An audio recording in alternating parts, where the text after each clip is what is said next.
Béni soit le nom du Seigneur. Alléluia. Je remercie le Seigneur pour cette journée qui me donne à être avec vous. J'ai souvent pensé à venir, mais j'ai été empêché, dit l'apôtre Paul. Je remercie le Seigneur pour votre amour, pour les bonnes nouvelles que j'entends de l'église de Kifissia. Et je souhaite que ces bonnes nouvelles, nous les entendions plus souvent. Lorsque l'église va bien, elle donne de la joie partout. L'apôtre Paul, il dit aux Romains, votre foi est annoncée et publiée dans le monde entier. Et il n'avait pas bien sûr d'internet, de téléphone, etc. Et la communication n'était pas facile à cette époque-là. Et pourtant, les enfants de Dieu apprennent les nouvelles, les bonnes nouvelles. Votre foi, dit l'apôtre Paul, aux Romains, à Rome, il dit qu'elle est annoncée dans le monde entier. Et notre témoignage, c'est notre résultat. Parce qu'il nous donne de la joie. Il y a certains qui sont tristes parce qu'ils ont de la jalousie en eux et là, ils n'ont pas l'amour de Dieu que Dieu donne sans mesure à ses enfants. Et les enfants de Dieu qui ont l'amour de Dieu sont heureux, sont dans la joie. Et lorsqu'une personne dont le nom s'inscrit dans le livre de vie dans le ciel, la joie qu'elle procure dans le ciel, tout le monde est dans la joie. Et l'Église est composée de personnes jeunes, petits et grands. Gloire à Dieu. Et lorsque vous voyez une église pareille, c'est qu'elle est sur le chemin de Dieu.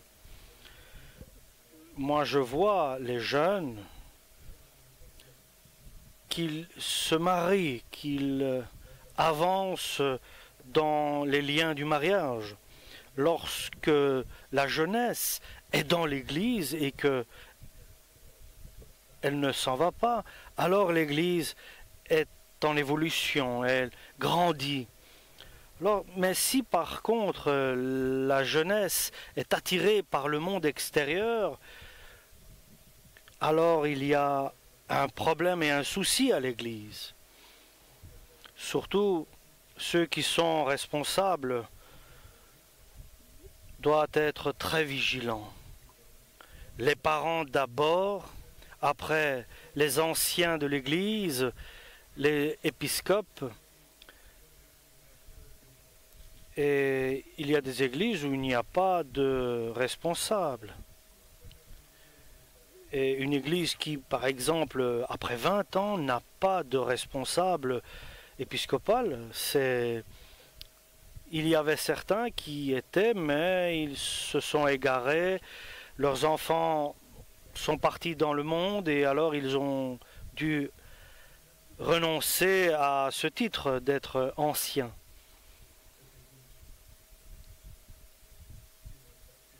Et je peux vous dire, à l'âge où je suis, je vais voir des frères. Et je me souviens, lorsque je suis entré dans une église, j'avais vu, il y avait à peu près 40 personnes dans l'église. Nous étions à 40 au tout début. Et Dieu nous a bénis. Et maintenant, il y a 120 églises ici en Grèce et 30 à l'étranger. Et nous courons, nous sommes toujours à pied pour aller voir les églises. Et ils se sont multipliés. Les églises ont été multipliées. Certaines fois, et il y a aussi des églises qui s'arrêtent de continuer leur liturgie. Et Paul dit que nous ne sommes pas de ceux qui marchent en arrière, mais qui marchent en avant. Oui, les 100 vont devenir 200, et nous allons nous multiplier si nous sommes dans la volonté de Dieu. Ce n'est pas possible que 10 deviennent 20 et que ceux qui sont beaucoup diminuent. Ce sont bien sûr des calculs dont nous sommes un peu parfois tributaires de ces statistiques, mais nous sommes quand même enracinés en Jésus-Christ et nous sommes très forts dans la foi. Et l'Église doit promouvoir des serviteurs. Nous devons bien sûr n'exclure personne, nous ne faisons pas de la discrimination. Tout le monde peut travailler au service de Dieu dans l'Église, servir ses frères. Alléluia. Mais lorsqu'il y a la jeunesse dans l'Église qui forme une famille, qui s'unissent et qui se marient, et tout cela est dans la perspective de l'Église. Moi, je me souviens, lorsque je me suis marié, après cela, nous avons eu 6 enfants. Alléluia. Je remercie le Seigneur pour. Le danger, c'est d'aller vers les manières du monde. Et c'est dangereux cela. Surtout, les enfants doivent être prudents, dont les parents ou le père est responsable d'un service dans l'Église. Il y a un verset qui dit honore ton père et ta mère pour que ta vie aille bien, tu auras la bénédiction de Dieu. Donc c'est un commandement de Dieu, c'est d'honorer son père et sa mère. Alléluia.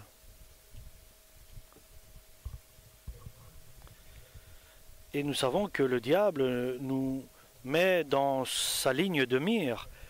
Nous sommes ses ennemis. Il y en a une qui a séparé son mari.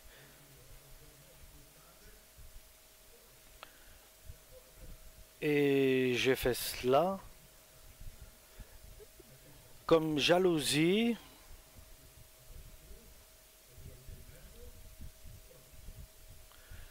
Certains le font par jalousie et bien sûr ce n'est pas très bien tout cela.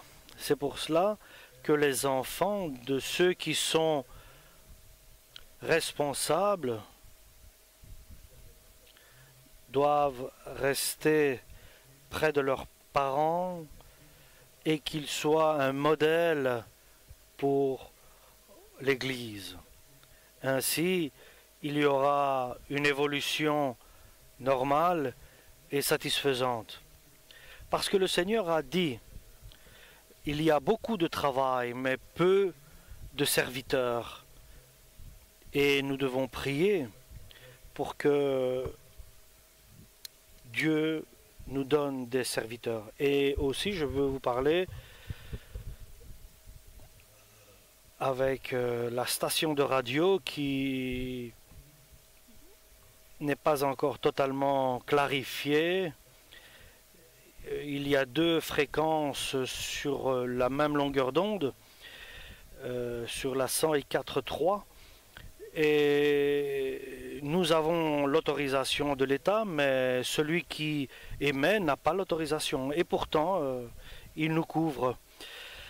Bien sûr, je vais vous lire un un passage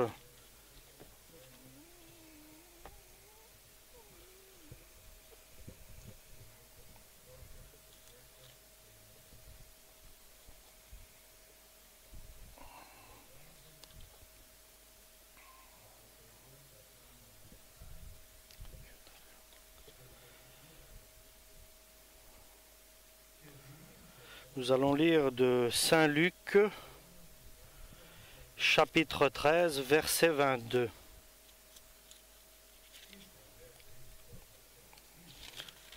Saint Luc, chapitre 13, verset 22. Jésus traversait ville et village et enseignait en faisant route vers Jérusalem. Quelqu'un lui demanda, « Maître, n'y a-t-il que peu de gens qui seront sauvés ?» Jésus répondit, « Efforcez-vous d'entrer par la porte étroite, car je vous l'affirme, beaucoup essayeront d'entrer et ne le pourront pas. Quand le maître de maison se sera levé et aura fermé la porte à clé, vous vous trouverez dehors. Vous vous mettrez à frapper à la porte et à dire, « Maître, ouvre-nous !»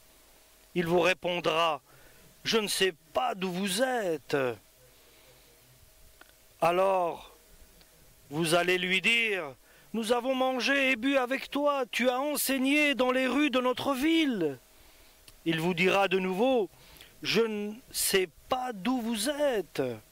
Écartez-vous de moi, vous tous qui commettez le mal. » C'est là que vous pleurerez et grincerez des dents, quand vous verrez Abraham, Isaac, Jacob et tous les prophètes dans le royaume de Dieu, et que vous serez jetés dehors.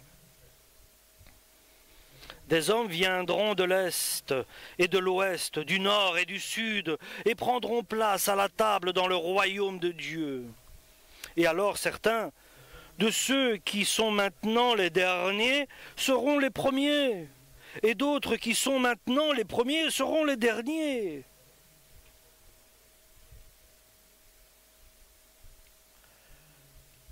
Amen pour la parole du Seigneur.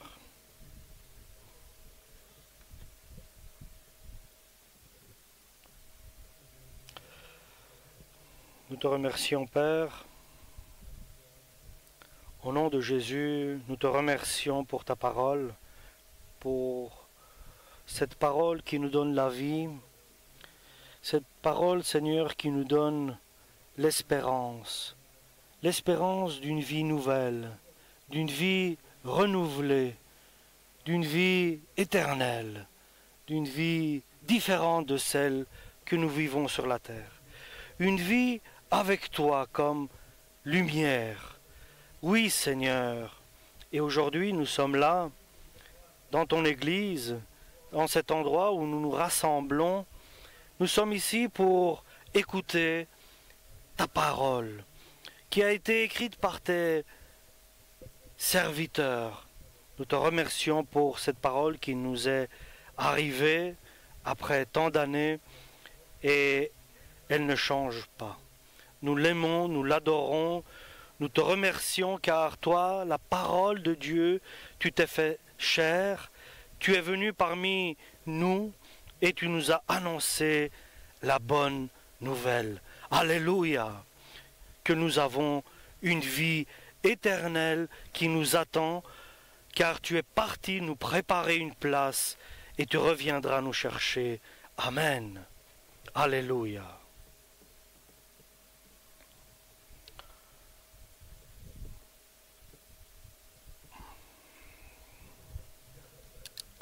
J'ai lu un passage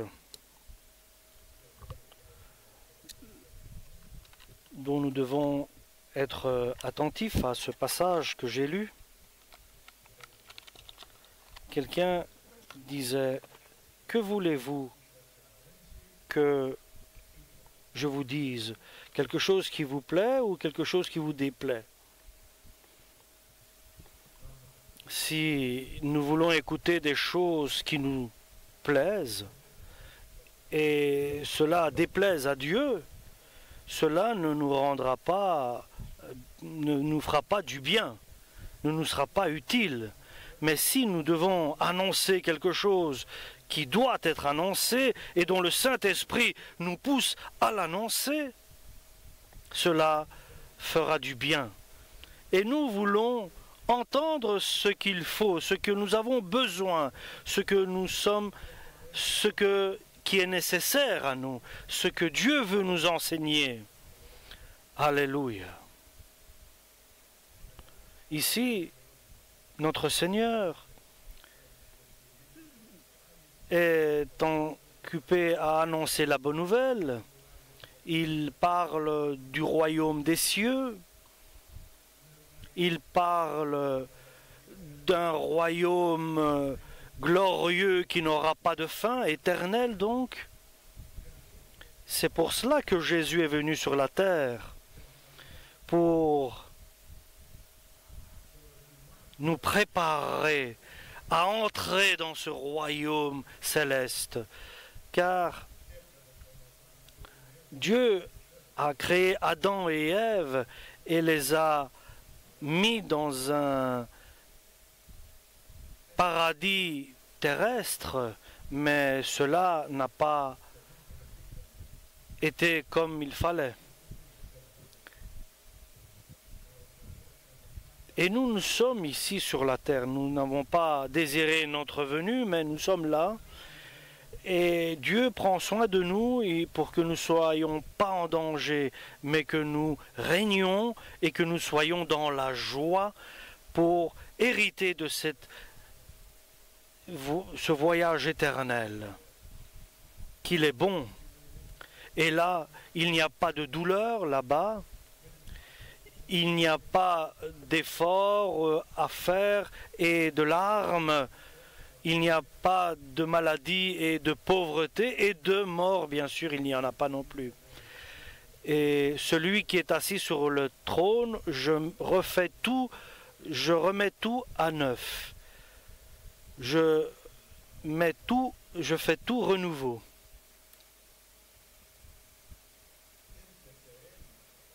Et de ceux qui entendaient Jésus, vient et lui pose une question. « Seigneur, lui dit-il,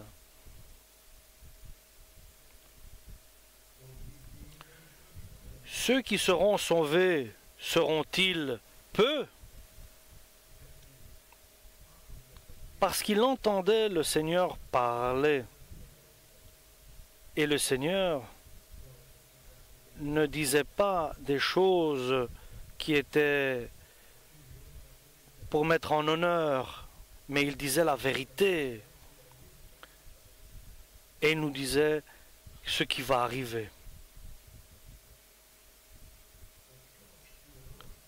Celui qui est le plus strict dans ses paroles, c'était le Seigneur, dans ses sermons. Certains nous traitent de fanatiques, certains nous traitent d'égoïstes. Nous entendons des paroles pareilles. Vous êtes très dur, vous parlez des choses, mais c'est le Seigneur qui nous a enseigné ces manières d'être. Celui qui veut venir derrière moi, me suivre, qu'il s'abandonne et qu'il lève sa croix et qu'il me suive. Ce n'est pas nous qui le disons, mais c'est le Seigneur qui nous enseigne cela.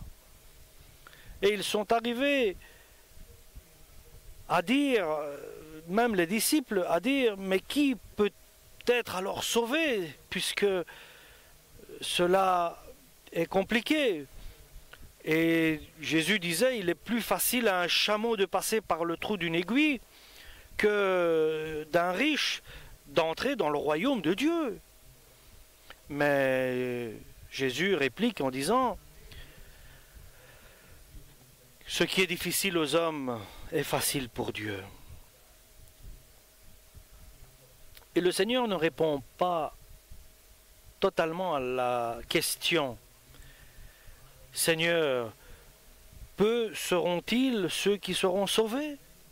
Et le Seigneur répond, efforcez-vous d'entrer par la petite porte, par la porte étroite, car beaucoup, je vous le dis, voudront entrer par cette porte étroite et ne pourront pas.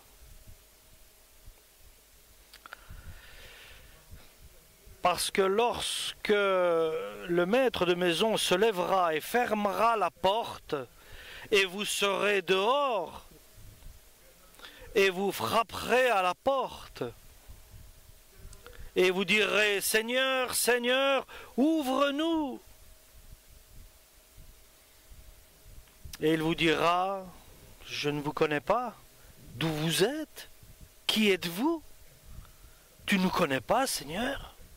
Nous avons mangé devant toi, nous avons bu devant toi, tu as enseigné dans nos places publiques, nous avons fait des miracles, nous avons chassé des démons. Nous devons être prudents à tout cela. Et ça, Jésus ne le dit pas pour ceux qui sont en dehors, mais ceux qui sont dans l'Église. Et ceux qui sont dans le monde, qui n'ont pas la foi en Dieu, ne se mettent pas à écouter ce que Dieu a parlé, a annoncé dans les places. Et les vierges qui attendaient le mari, le fiancé, ils avaient leur lampe allumée. Ils avaient une espérance, ils attendaient le fiancé, mais ils se sont retrouvés, les 5, dehors du royaume. Et cela, je voudrais faire que vous fassiez attention. Non, pour cela, il ne dit pas cela pour le monde, mais il dit pour ceux qui écoutaient la parole, qui étaient attirés, qui veulent entrer dans le royaume de Dieu, beaucoup voudront entrer dans le royaume de Dieu et ils ne pourront pas entrer. Chers frères et sœurs, nous sommes dans des temps difficiles. Nous savons que le Seigneur vient. Et nous parlons pour notre salut, chacun individuellement. Nous parlons du but de l'être humain sur la terre. À quoi bon un homme s'il peut gagner le monde entier et qu'il perd son âme dans l'enfer? Quel est le bien qu'il aura gagné d'être le plus riche du monde? Et Dieu nous dit, tu veux le monde entier ou bien le salut? Que nous vaut le monde et la gloire du monde et tout l'or du monde? Que je puisse avoir. Cela va durer combien? 100 ans? Allez, 100 ans peut-être. Et après? Et après, c'est jusque-là. Ici, nous ne parlons pas pour 100 ans, mais des millions d'années. Et l'éternité, et Dieu n'est pas venu sur la terre pour nous donner quelques années en plus, mais une vie éternelle qui est calculée en millions d'années ou en milliards, parce que nous ne pouvons pas chiffrer l'indéfini, l'infini. Et ce salut-là, nous devons être prudents. C'est une question très importante, la plus importante de la vie. Et la question est la suivante. Que dois-je faire pour être sauvé? Crois en Jésus et tu seras sauvé. Et tu crois en Jésus, tu pleures, tu te repens, tu te mets à genoux, Dieu nous libère. Et nous prenons maintenant le chemin pour arriver au royaume des cieux. Et nous ne sommes pas encore arrivés. Nous ne voulons pas arriver devant la porte. Nous voulons passer à l'intérieur. Chers frères et sœurs. Et ici le Seigneur dit une parole que je veux que nous fassions attention. Efforcez-vous. Faites des efforts pour entrer par la porte étroite. Efforcez-vous. C'est un effort qu'il faut accomplir. Et, chers frères et sœurs, nous n'allons pas prendre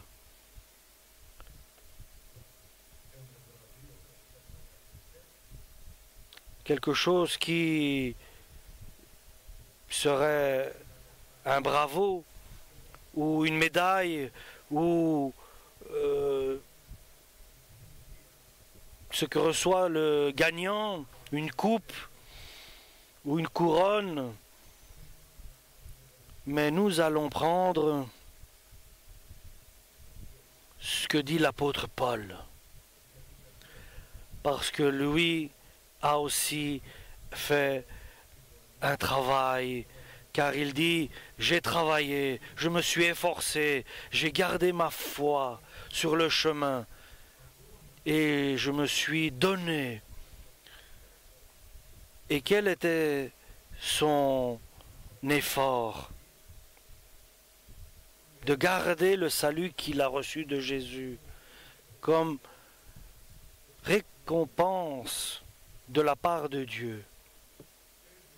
Et le Seigneur lui s'est révélé à lui.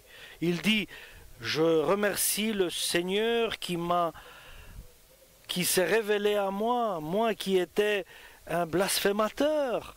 Il m'a ouvert les yeux. Il m'a dit, que fais-tu, Paul? Et avant, il s'appelait Saül. Maintenant, Jésus l'a appelé Paul.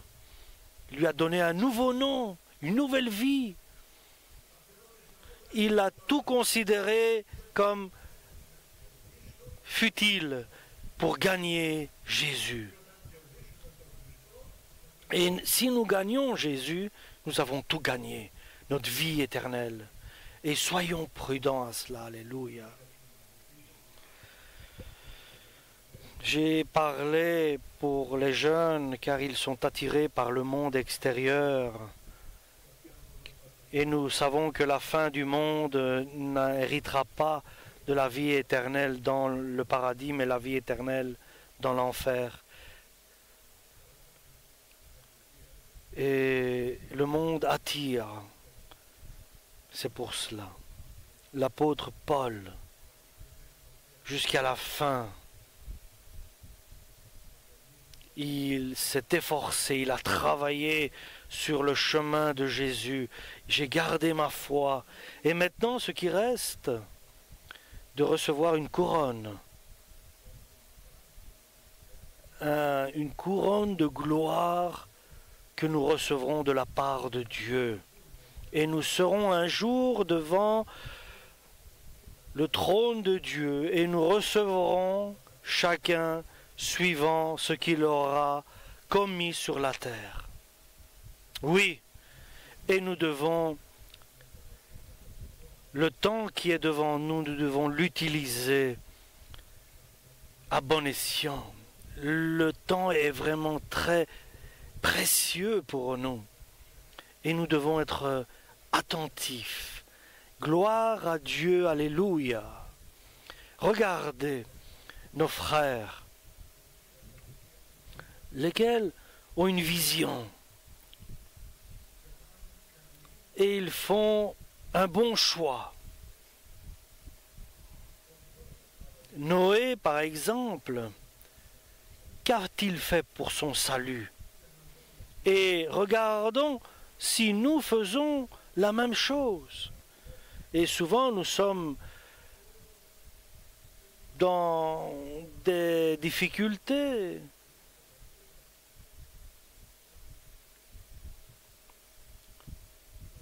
Et nous savons que maintenant nous avons la liberté, nous avons les frères, nous avons les églises, nous mangeons, les frigos sont pleins.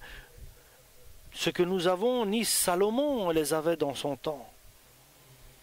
Mais si nous ne remplissons pas de Jésus, qui est la vie, nous sommes vides. Lorsque nous remplissons notre intérieur de Jésus, nous sommes remplis, nous avons un trésor en nous. C'est Jésus qui nous remplit de sa présence. Et nous sommes alors rassasiés.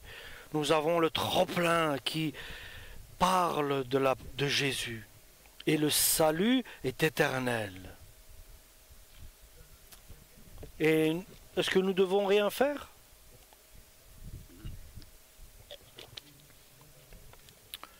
Que font les jeunes pour avoir un travail?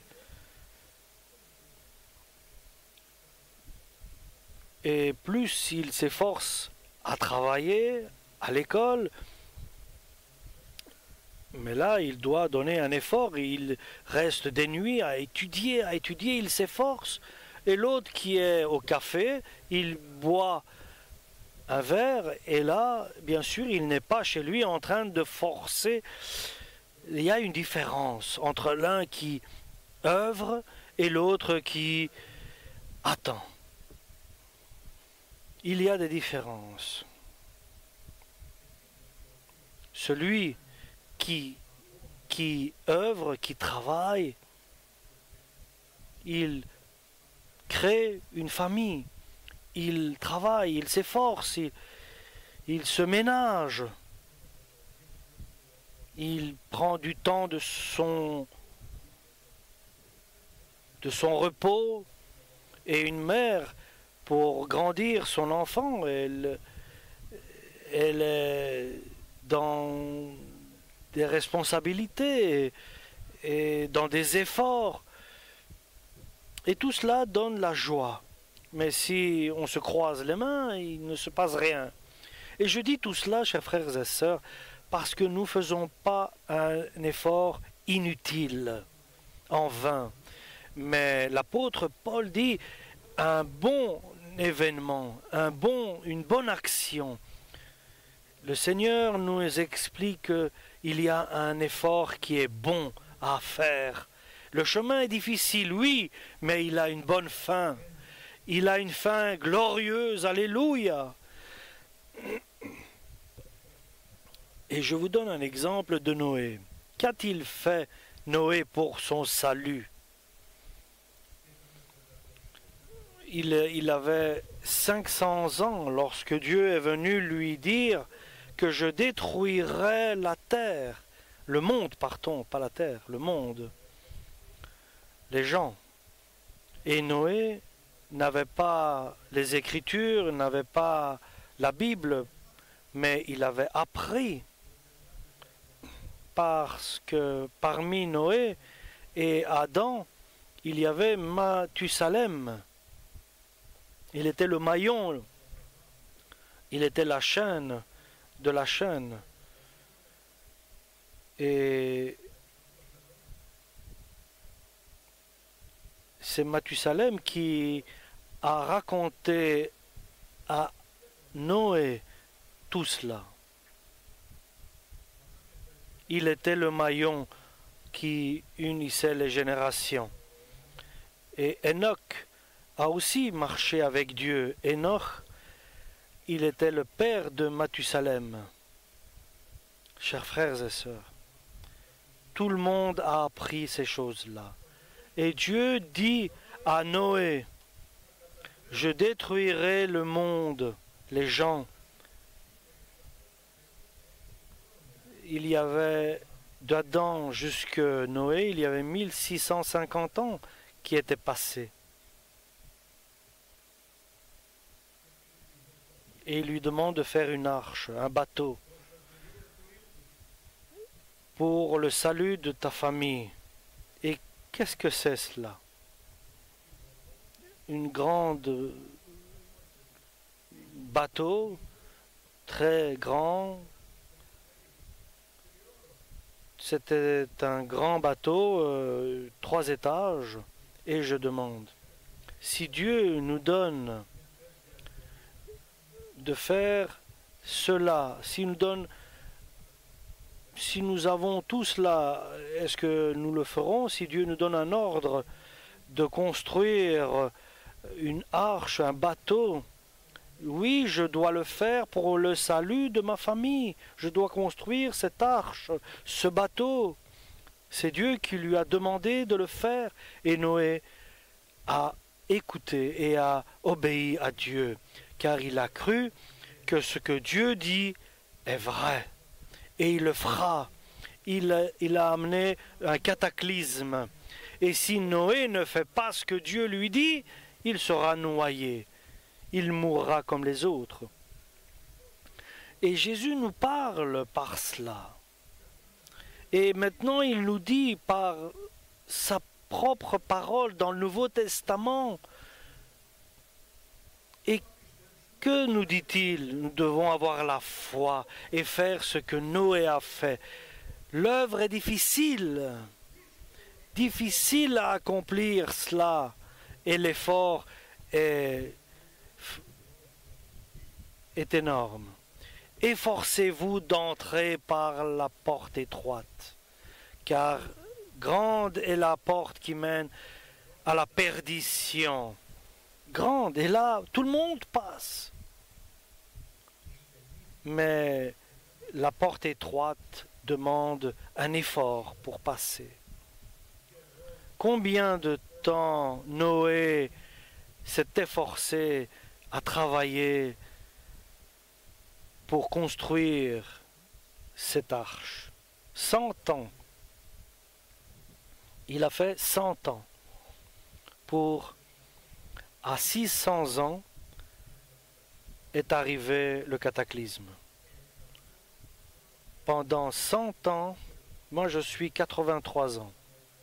Si j'avais commencé à faire ce bateau, je n'aurais pas terminé. Encore 17 ans, je serais à 100 ans. Et tout ce moment, il construisait cette arche. Certains nous disent, vous allez, vous venez, vous allez à l'église, vous priez, vous faites des jeûnes. C'est bien sûr un effort. Ceux qui n'ont pas la foi se moquent de nous. Ceux qui sont faibles dans la foi, certains nous disent que nous sommes fanatiques, que nous sommes très dans le spirituel. Qu'allons-nous faire, nous, aujourd'hui? Est-ce que nous allons les écouter? Nous allons arrêter ces efforts que nous faisons? Noé, son œuvre et son travail était de faire l'arche, car il a cru en Dieu.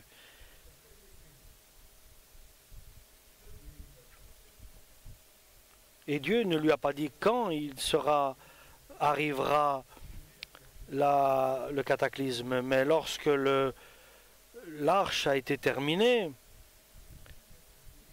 il a dû utiliser cette époque-là tous des matériaux de l'époque. Par la foi, Noé a construit l'arche pour le salut de sa famille. Alléluia. Ce jour-là, où est arrivé le cataclysme, était terrible. Et le jour du Seigneur sera terrible. Noé était en sécurité. Et son effort n'a pas été en vain, inutile. Son effort a donné de résultats. Il a mis sa famille dans l'arche et le Seigneur est venu. Vous serez dans la joie et vous ne serez pas terrorisés et vous ne direz pas aux montagnes de tomber sur nous pour nous protéger, nous cacher. Mais vous serez dans la joie et vous sauterez comme les agneaux dans l'étable. Alléluia. Et celui qui entend, dit, viens Seigneur. Celui qui entend ces paroles dit, viens Seigneur. Et Noé a fait un grand effort, un grand travail. Et cela est resté dans l'histoire, cet événement. Il a travaillé pendant 100 ans et il a construit cette arche. Est-ce que nous faisons ce même effort? Je suis allé ici à Rome, je suis allé en bas voir les catacombes. 100 mètres sous la terre, il n'y avait que du sable. Il y avait des souterrains, des couloirs de 2,50 m, 3 mètres de large, qui tournaient par-ci, par-là. Il y avait des carrefours, des bifurcations. Il y avait des endroits où c'était plus ouvert. Il y avait sur les murs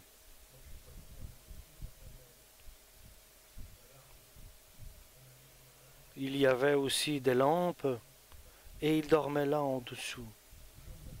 Est-ce que nous vivons cette époque, cette période? Est-ce qu'on nous jette dans les lions? Est-ce qu'on nous jette dans le feu? Chers frères et sœurs, ne mangez pas là où vous irez et mangerez et vous m'oublierez. Je suis allé dernièrement en Amérique. J'ai vu les chrétiens en Amérique et j'ai été triste. Je ne suis pas revenu heureux de mon voyage en Amérique. On dirait qu'ils n'attendent pas Jésus. Ils sont bien, ils vivent bien, ils ont tout.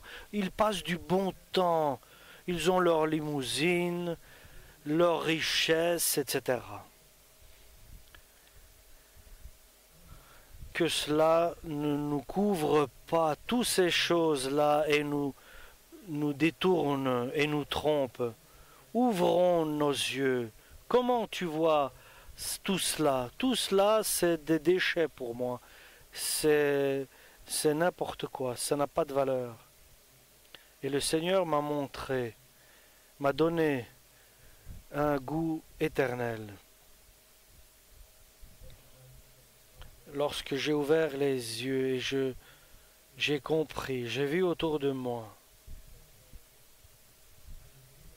j'ai été déçu. Les choses du monde. J'ai vu, j'ai comparé les choses de ce monde avec les choses célestes. Et j'étais à Porto Raffi, un endroit très beau. Avec la jeunesse de l'église, nous étions là. Et nous ne pouvons pas comparer le ciel avec ce qui est sur la terre. Ce que l'œil n'a pas vu, l'oreille n'a pas entendu, et ce que nous n'avons jamais pensé à cela, nous n'avons pas imaginé, nous n'avons rien qui peut être comparé à ce qui nous attend. Si nous n'allons pas voir là-bas ce qui existe, et Jean, ce qu'il a vu dans l'Apocalypse, dans la Révélation, il voyait des diamants, il a comparé des choses qui comparaient à des choses terrestres qu'il connaissait. Mais il n'avait pas le mot exact pour le donner. Nous sommes heureux, ceux qui ont de la patience et qui attendent. Ils sont bien heureux, ceux qui ont de la patience en Jésus. Et il nous dit au chapitre 11, en hébreu, aux Hébreux, qu'est-ce que les frères ont subi? Ils ont été maltraités, ils ont été tués, ils ont été torturés, on les déchirait, on les tranchait, ils souffraient et ils n'ont pas abandonné la foi. Il y a un verset, et souvenez-vous de ce. Et le monde n'était pas digne de ce qui car le monde n'était pas digne. Le monde n'est pas digne. Que peut-il nous donner ce monde si qu'a-t-il que peut-il nous donner? Et n'aimez pas le système de ce monde. Celui qui aime ce monde, l'amour du Père n'est pas en lui, car tout ce qui est dans le monde, tout ce qui est les convoitises de la chair, les convoitises de la vue, le vouloir du bien-être, mais tout cela est du monde, et le monde s'en va. Et le monde n'est pas éternel, nous sommes provisoirement sur la terre, et les convoitises sont provisoires. Je demande ce que demandent les jeunes, le temps est passé. Le temps passe. Alléluia. J'ai besoin de quoi maintenant? D'une camomille. Je veux me reposer là dans le canapé. Alléluia. Ça c'est la vie maintenant pour moi à 80. Mais regarde derrière toi. Qu'as-tu semé? Alléluia. Les hommes de la foi ont œuvré, ont travaillé. Élie, par exemple, il avait sa veste sur son dos et il regardait son manteau sur lui et il se cachait dans les grottes. Pourquoi se cachait-il? Pour son salut. Il regardait le salut devant lui. Nous sommes des êtres humains. Il disait au Seigneur, prends-moi, je ne suis pas meilleur que mes ancêtres, que mes aïeux. Il pensait qu'il était le seul qui n'avait pas mis le genou, plié le genou devant des idoles. Et Dieu lui a dit, tu n'es pas tout seul, il y en a encore que j'ai gardés qui ne se sont pas prosternés devant des idoles. Et Dieu lui dit, je te prendrai en gloire. Et il a envoyé un char qui l'a pris, un char de feu qui est venu le chercher sur la terre. Et nous faisons le salut de notre famille, et que personne ne soit en dehors de la porte étroite. Et nous connaissons que dans la parabole des vierges, il y en avait 5 et 5. Nous savons que dans l'Église, peut-être 1% n'ira pas et 99% iront. Nous ne savons pas. Et ce n'est pas proportionnel dans l'Église que 50-50 soient sauvés et 50 soient perdus.